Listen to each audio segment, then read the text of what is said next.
Hello dear subscribers, I'll tell you how you can fix your problem. So if just you see cannot connect to App Store error on your iPhone, so how you can fix it? So for fixing it, first thing just try to close App Store and just open it again. And if it doesn't help you, it means that you have problems with your internet connection. So just go to the settings. In the settings, you need to find Wi-Fi.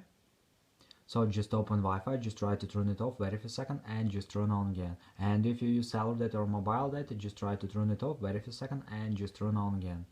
And if you still have the server, so just go to the general. In the general, just scroll down, just tap on shutdown, slide to power off, wait a second, and just power and phone again. So just simple raster phone.